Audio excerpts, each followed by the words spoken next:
welcoming Jerry Lawler to the studio. Whisperer, you remember this? I'm letting it play out. Yeah, I'm letting this thing play out a little bit. It's a little better than what I used to come into. Deep South wrestling, Memphis, or the Memphis Auditorium. It makes me think I'm in Columbia right now. Columbia, South Carolina, man. One of the greatest game day atmospheres there are. Oh yeah, that's they play the Space Odyssey there too. Absolutely, yeah. Yeah. Well, there's a bunch of them, Martha. How you been? Good to see you. Thanks for coming in and spending some time with us. Oh, always fun. Playing I've been catch great. up. Yeah, I've been great, man. Let's talk first and foremost about your guy, Anthony Richardson, and where you see his develop. I was a little surprised we were talking in the break, and you really don't necessarily expect him to start week 1 against the Jags. Yeah, I don't know. I mean, I'd say 50-50. I mean, it's him or Gardner. They've got a good situation up there. Now, how do you deal with that? You're like a parent with 2 kids there. I mean, they've made it really easy. Okay. They've made it really easy. Gardner, of course, played for the head coach at Philly last year. And so he already knows the playbook. He already knows a lot of the coaches. And, Anthony goes in there. They trained together before the draft here. So they already knew each other.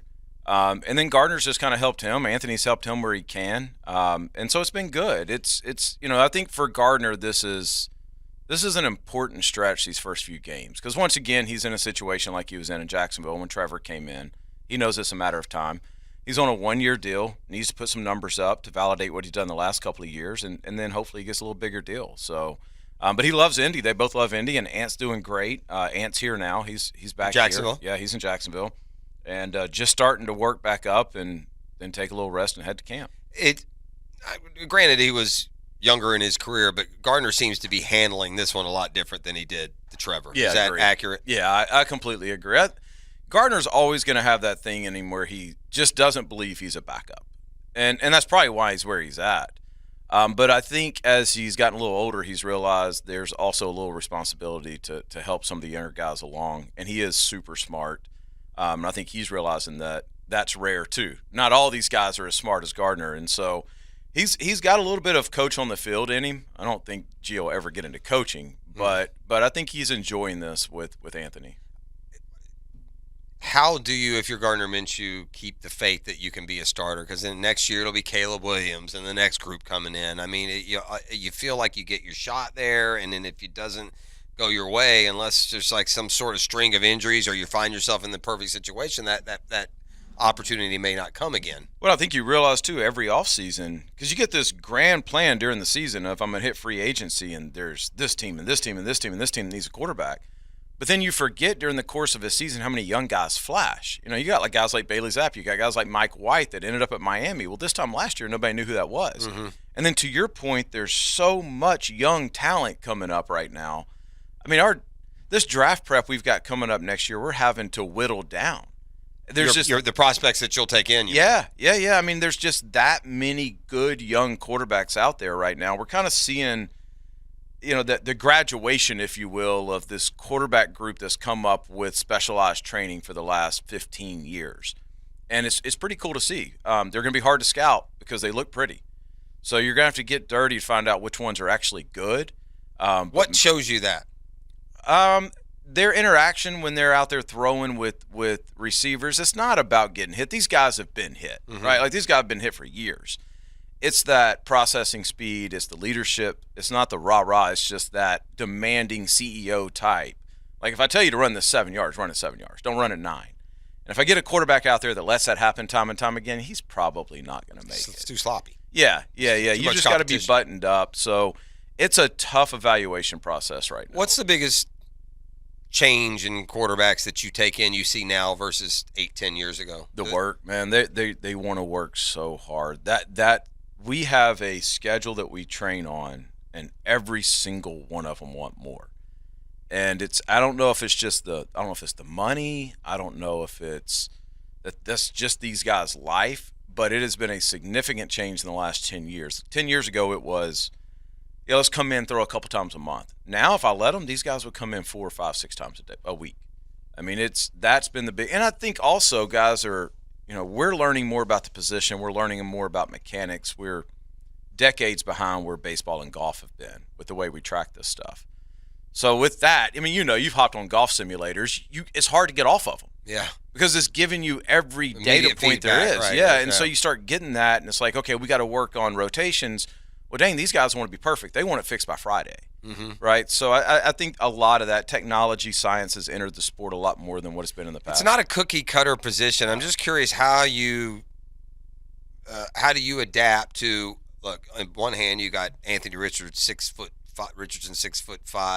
BSH, incredible athlete, and then over here I got 190-pound 6-footer Brock Purdy or Gardner Minshew. Yeah. I would assume one size doesn't fit all. You're doing different things with different. No, early in the types. process, we'll motion capture them. We'll get cognitive testing. We'll do whatever we need to do to find out how their body acts efficiently. Like, what's the best way for them specifically to throw? Some guys are a little more overhead, some guys are a little flatter, whatever it is. And then we'll build from there. And then it's if you're in one of our sessions, you hear, hey, how'd that feel a million times? We're chasing more of a feeling than a result, something that we can duplicate over and over. That sounds like a golf swing. Very much. Yeah. Very, very much. And so we've, plyo balls with Dr. Gormelli here locally. He's like the master with that. Has changed the game for us. But yeah, it's become just more scientific. And it's the body will tell you, if you have the right data, it will tell you how they're supposed to throw. And then the training side of things is that's somebody else's piece. And even the gameplay, to a large extent, that's where the coaches at their college or NFL team come in. You said this is a very busy time. I know it's busy year-round for you. What makes this part of the season for you? This is it, man. Busier? This is it. You're kind of getting guys ready in place for the season coming up or coming down the stretch, right? Fall camps and training camps are just around the corner. This weekend is the last weekend I'm here. And then next weekend I'm in Miami getting ready with the Colts. So all the receivers, tight ends, running backs. Are they doing dual workouts? Yeah. Well, no, just the Colts. Oh, you're just going down. Oh, I see. You're going there rather than yeah. I got you. Yeah. So all the receivers, all that. And then the next weekend, I forget where I'm at, but same thing, different team. And then we're in camp. Camp starts, the 25th? Yeah, I know. It's crazy. It's here. Right, so, right. 3 weeks. 3 weeks from today, I think. Yeah, I want to say there's teams reporting like the 18th, 1 or 2. Yeah. Which is literally 2 weeks away. So it's here. In some ways, it's getting harder and harder to get a starting job as a quarterback, isn't it? It's. I tell parents this all the time, especially at the college level. So much easier to get a scholarship than it is to actually get on the field at the quarterback position. Now, you get that scholarship, you think, oh, I'm on my way. No, the easy part's done. Finding your way on the field on a college football or NFL team is the hardest thing in sports right now as a quarterback. Is Carson Beck positioned to get his shot as the Georgia quarterback this year? Do you expect him to be up first and to hold on to that job? Yeah, I think so. Every indication is it's him. Kirby's not going to say that until the week of the game, but Carson's doing well. And they have a full room there, right? They got other top they're five talented. Stars there, right? They're talented. Carson was in last week, threw really here well. In Jacksonville? Yeah, threw really well. He's spent a lot of time here this offseason. We're expecting huge things out of this group this year. We've got, Austin Reed is only the nation's leading passer, and he's coming back. That's their kid from Western Kentucky. Where'd he end up? At West. He stayed at Western. Oh, he stayed there. Yep. And then Jeff Sims at Nebraska looks unbelievable. So this roster we have this year, it's exciting. This will be our funnest year. For you guys. Yeah, for the guys you have. Yeah. I didn't realize you have Caleb Williams, huh? Yeah, a buddy of mine, a partner of mine, Will Hewlett, has worked with Caleb, who's from Maryland. We have a lot of Maryland kids that come down. He's worked with Will since middle school. Huh. Yeah. It'd take a huge upset for him not be the number one pick. I think so. Yeah. Although Drake May, man, he's coming. I am hearing. I've heard NFL coming. scouts tell me that is one of the cleanest prospects they've scouted in decades. Yeah, that's the kid from North Carolina. Yeah. His brother, I believe. And I've never seen him, but that's what I've heard. In person, you mean? Yeah.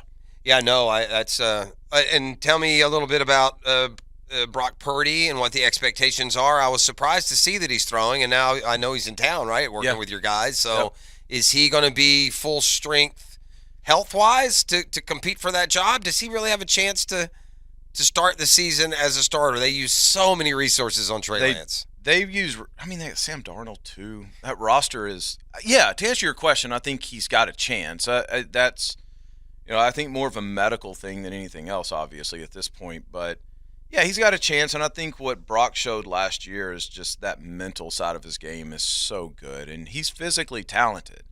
But, they threw him in, and he played big games. Huge games. Mm-hmm.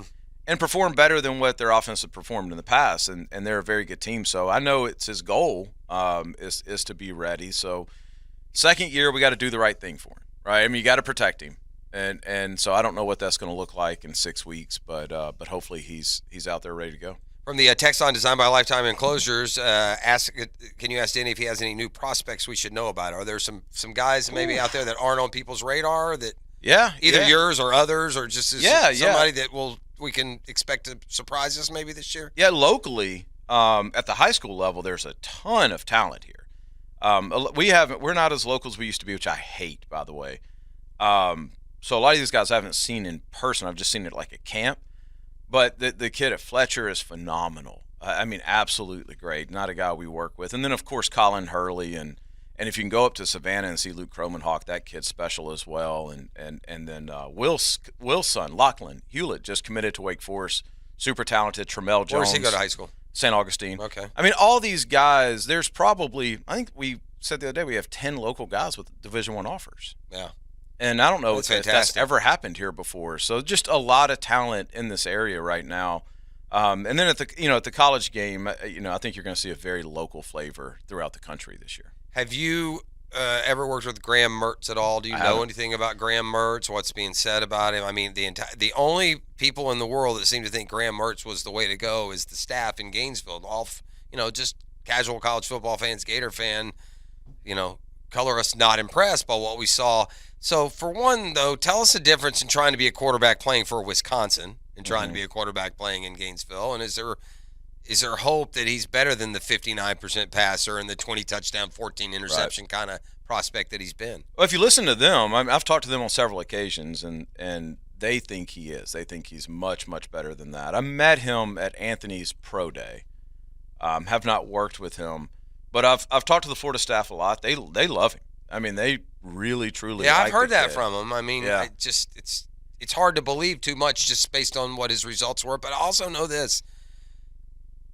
Whatever you think of Florida's receiving room and where it is compared to others, I promise you right now it's about 20 times more talented than the Wisconsin receiving room in a year. Well, that's the thing. I don't know how much. I mean, if you look at what Florida's going to have to do to win, they're not going to line up in the eye. So maybe that's the difference. But I'm not sure that there's as much difference in Wisconsin football. In Florida right now. Florida football is based on how Billy plays. Yeah. Yeah, I think they probably would like to play a very similar game right now, especially with these two running backs they've got. Well, they're going to have to run the ball and play defense. And they only did one of those things last year, run the ball. So, I mean, it's certainly, nerve-wracking. A couple undersized guys. Yeah. Let's start with FSU's quarterback, Jordan Travis. Yeah. And we've had a little more time since we visited with you 6-8 months ago. Is this guy gaining as a pro prospect? Is he flatlining as a pro prospect? Or is he going down as a pro prospect? I think he is really interesting we were just talking about him yesterday about this. Depending on who you talk to, I've heard people say first round. I've heard people say, we're not really scouting him. Like I've heard everything in between. So I think he is one of the few. Most of these guys, like Anthony Richardson this time last year, I knew he was going to be a first rounder. Mm-hmm. Like that, yeah, you were clear from the get go, and even when he struggled statistically, yeah, I wasn't guessing. Yeah. That wasn't my opinion, right? Right. But I don't. That's not the sense I get with Jordan. I think Jordan still got a lot to play for this year. He's the scouting on him it's more wide. Yeah. I think he's got a lot to show. Does he look like a first-round quarterback to you? Does he look? Yeah. He's a great college quarterback. And being a great college quarterback and an NFL quarterback can be different things. Is he? How tall? Is he bigger than I think he is? Yeah, I mean I don't know what he's listed at, but 6'2". Yeah, he's 6'2". Yeah, he's at least 6'2". He feels watching probably because he's so quick. He looks a little thicker now than what he did. I was going to say he's kind of thin too. It made him look a little he looks a smaller. little thicker. I think mechanically. FSU could have a big year, couldn't they? Oh yeah. Yeah. I don't know if they've got enough footballs to go around, but I mean that's as much talent as they've had offensively in a long time. Yeah, a long time. Jameis and that crew. Absolutely, but for him, I think the real thing is there's guys that make it look easy when they throw. He doesn't. It's not just a easy fluid motion like it is for Anthony or Carson or some of those guys. Caleb, he's just so smooth. That's not Jordan. And so I think people really have to see the tape on him. It's not one of those things where you look at him and go, wow, I haven't seen that arm before, or I haven't seen that motion before. His is a little more traditional, looks like a little bit more of a struggle, but he is a hell of a football player. Another little guy. What's the future for Kyler Murray? What I mean, is he going to be the poster child for be wary of 5'9" quarterback? Is that where this is headed, or is he just a kind of a? Do you think that's where it went wrong? I don't think he seemed to play fine at his size. I never thought he was too short to play. I didn't seem that was it. I don't know. I'm trying to search for reasons why. There seems to be something else, right? He's like a fruitcake a little right, bit. Right. There nutty seems to a little be bit. like There's something disconnect. Yeah. Yeah. Can you play? I mean, how tall did he end up being? Was it 5'9"? I think he measured at like 5'11" and didn't measure again. Okay. Like he didn't measure at the combine. He measured at his pro day. Did the Bryce Young weight thing. Yeah. He seems thicker, pretty much thicker than Bryce Young. Oh yeah. No, he's a whole different build. But yeah, I mean, is he just not ridiculously focused? talented. Is he There's just kind of scatterbrained or something? Because I'm kind of with you. And now he's injured, so he won't play for this first half. But I bring it up because I see, everyone has the Cardinals having the worst record in taking your guy Caleb Williams. Yeah, I don't think anybody questions his talent. Everybody you talk to is he throws a beautiful ball. He's got plenty of arm. I mean, he's hell athletic. We know all that stuff. I don't know what it is, but there's definitely a disconnect right now with him. It seems to me, now I'm not saying he's the same guy, but it feels like the same kind of thing that was going on with Baker, right? It was like, okay, the guy can make a play, but what's actually happening out there when he was with Cleveland?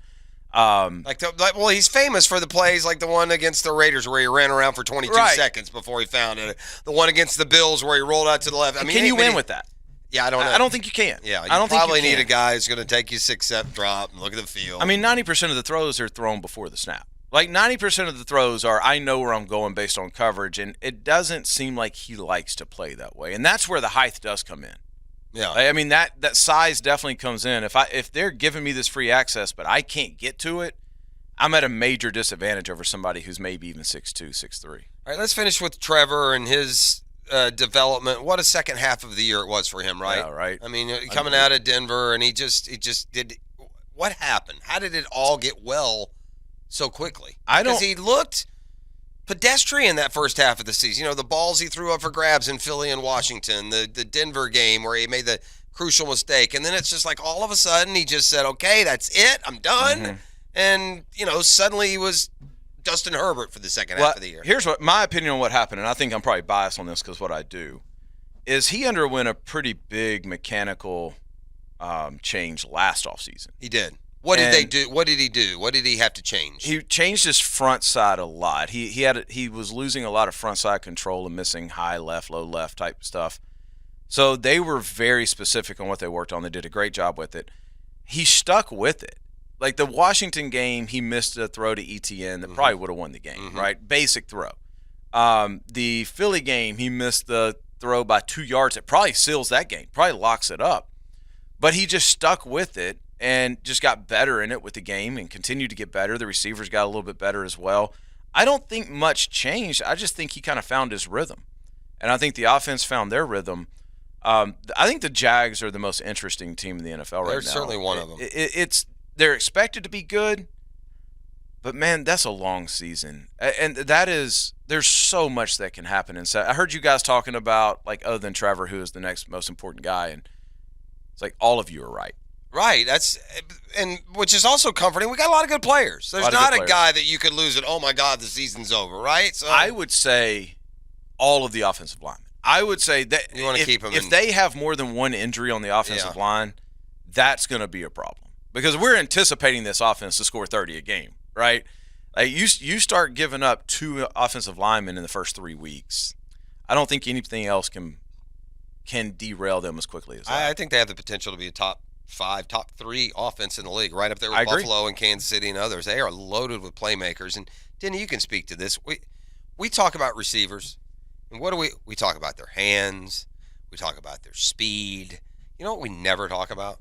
The route running. Yep. We never do it. Maybe because it's too hard for the lay person to see exactly what they're doing. But by all accounts, it's going to be worth it for some Jag fans when they're sitting in the stadium on Sunday to take a series and just watch Calvin Ridley run routes, because apparently the word is he just screws guys into the ground. He's unreal. He's unbelievable. And what a under-publicized skill that is. Well, again, there aren't very many players you talk about, receivers, and when you're pumping them up, you're talking about, oh, what a great route runner. But now, I'll tell you the story. When the year that Urban got here, For the past couple years, this year I didn't do it because we had so much draft prep, but I would help with kind of the install with the quarterbacks for the Jags, and we'd have all the receivers out, all that kind of stuff.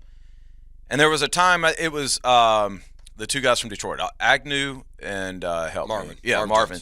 They had just come in, and we're running basic out routes, and Gardner's throwing, and they're the first two. Beautiful, perfect, just basic speed out. Then the receivers that had been there got up. Jeff, it was terrible.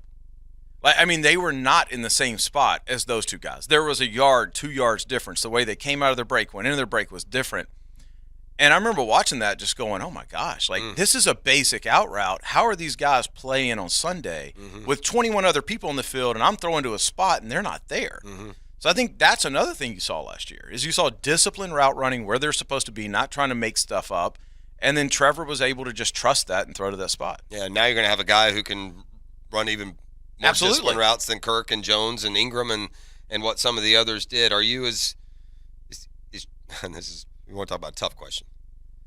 Trevor going to win a Super Bowl? Yeah. He's a Super Bowl winning quarterback. Does it seem that way? Yes. Yeah. I don't know why can't. And that we don't mean this year when we say but that, I mean, why?